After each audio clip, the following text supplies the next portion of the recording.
Anes foi um dos mais destacados homens públicos do norte do Rio Grande do Sul. Do ponto de vista histórico, Armando de Araújo Anes foi um homem que viveu e agiu de acordo com as circunstâncias e o momento histórico da sua época. Ele foi um homem de destaque durante praticamente toda a primeira metade do século XX aqui em Passo Fundo. Armando de Araújo Anes foi 2 vezes interventor de Passo Fundo, ou intendente em Passo Fundo, primeiro período de 1924 a 1928, posteriormente 1932 a 1935, e foi eleito para prefeito em 1948, tendo governado até 1951. Quando Armando Anes assume a intendência municipal em 1924, não tinha ele nenhuma ligação política, embora seu pai fosse uma das lideranças mais importantes do Partido Republicano Rio-Grandense. Nós precisamos contextualizar a vida de Armando Anes politicamente com o momento político que o Brasil e o Rio Grande do Sul viviam.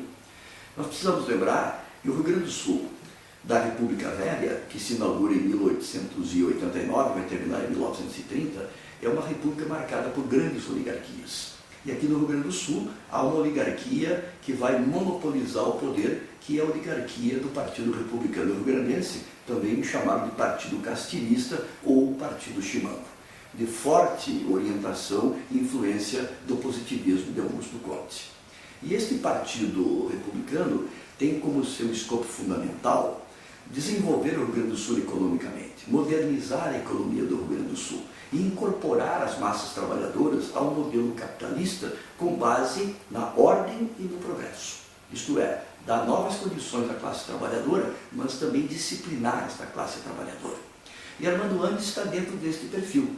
Vejam, ele assume em 1924, um ano após a segunda Revolução Federalista aqui no Rio Grande do Sul, que foi a Revolução de 23, que pôs termo ao longo monopólio de Borges de Medeiros no poder. Borges governara o Rio Grande do Sul durante 5 mandatos. Em 23, após mais uma eleição marcada por fraudes, como eram as eleições da República Velha, os políticos da época faziam todo tipo de trambique para ganhar a eleição. A oposição a Borges não tolerou a sua nova reeleição em 23 e, tendo à frente Assis Brasil, entre outros, fez uma revolução que acabou ainda em 23, em novembro daquele ano, com o famoso Acordo das Pedras Altas, pelo qual Borges não mais concorreria, teria apenas mais um mandato e terminaria então o monopólio do borgismo na política rio-grandense. Com esta revolução vai surgir aquilo que eu chamo de uma nova geração de republicanos gaúchos, tendo nomes como Assis Brasil, Getúlio Vargas, Oswaldo Aranha, Flores da Cunha. E aqui em Passo Fundo, uma nova liderança, Armando de Araújo Anes, que não é ligada a partido político, mas é guindada à condição de intendente. E já nessa intendência ele demonstra a influência, do republicanismo kantiano quando busca modernizar Passo Fundo. Armando Anes é um modernizador, é um remodelador de Passo Fundo. Está bem dentro daquele parâmetro kantiano, de desenvolver e dar condições para o crescimento econômico. Armando Anes vai fazer um governo então voltado para esta perspectiva e estas prioridades. Quando ele volta ao poder em 1932, o Rio Grande do Sul do Brasil já vive um novo momento. Vargas estava na presidência, já que venceu a Revolução de 1930, não é? E é levado então Armando Anes por Flores da Cunha, o grande líder do Partido Republicano Liberal Gaúcho, para o governo de Passo Fundo mais uma vez, onde ele ficará de 1932 a 35. O Partido Republicano Liberal, criado por Flores da Cunha, e do qual Armando Anes é a grande liderança aqui na região, era um partido que tinha como propostas desenvolver a economia gaúcha, incentivar as exportações e integrar o Rio Grande do Sul no mercado nacional. Porque nós sabemos que o Rio Grande do Sul sempre foi uma economia subsidiária dos grandes centros. Então era preciso dar força à economia gaúcha em todas as suas regiões. E Armando Anes, de novo, vai desenvolver um trabalho nesse sentido. Esse Partido Republicano Liberal, ele era formado assim por uma espécie da burguesia gaúcha da época, isto é, agropecuaristas, industriais, grandes comerciantes e profissionais liberais egressos da classe média. Era um partido que não estava tutelado por Vargas, mas um partido que dava apoio a Vargas. Nós temos que lembrar que Vargas tinha um perfil ditatorial. Tanto é que em 1937 Vargas quebra, não é, a normalidade constitucional, ele que tinha dado uma Constituição em 34 para o Brasil, e impõe uma ditadura que é chamada ditadura do Estado Novo.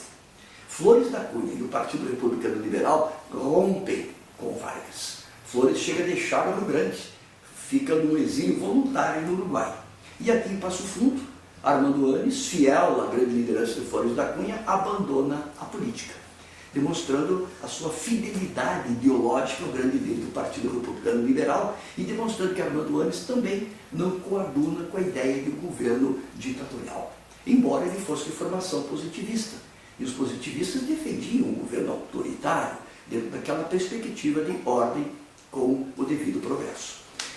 Bom, ainda durante o período do Estado Novo, Armando Annes vai voltar à política, agora numa nova agremiação partidária, que surge no final do Estado Novo, quando Vargas, pressionado pelo final da guerra, pela vitória das democracias, Vargas propõe uma abertura democrática e determina a reorganização de partidos políticos no Brasil, surgindo então o PTB, que vai reunir o operariado urbano, o PSB, que vai reunir os grandes proprietários rurais, e a União Democrática Nacional, UDN, que é um partido que vai reunir socialistas, democratas, vai reunir alguns comunistas e boa parte da intelectualidade brasileira.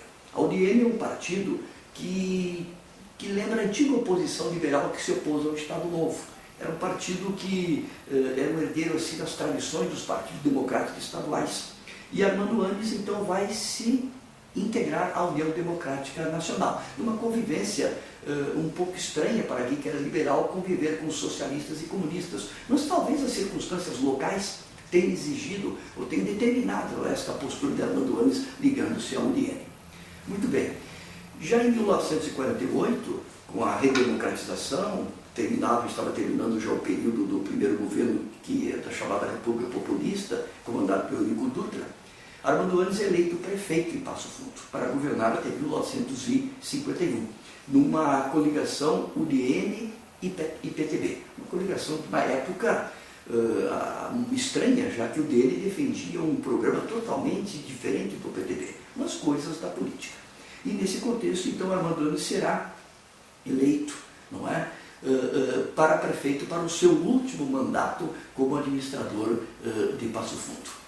Este é o perfil político que eu gostaria de colocar neste trabalho sobre Armando de Araújo Annes. Ele tem um elemento que contradiz com a tradição positivista. Os positivistas sempre gostaram de homenagens públicas. Armando Annes era avesso a isso. Tanto é que não existem bustos, nenhum grandes referências à sua figura, a não ser o bairro Annes, que poucos sabem que na verdade é o bairro Armando Annes. Um bairro criado por Armando Annes e que acabou sendo um núcleo do proletariado urbano de Passo Fundo. A maioria dos operários que ali viviam eram ligados à companhia Cervejaria Brahma. E Armando Annes facilitava a venda de terrenos a estes homens, dentro daquela visão positivista de incorporar o proletariado ao modelo capitalista de produção, desde que esse proletariado fosse operariado obediente e disciplinado. Era a visão kantiana, a visão de Borges, a visão de Vargas e a visão de Armando Annes aqui em Passo Fundo.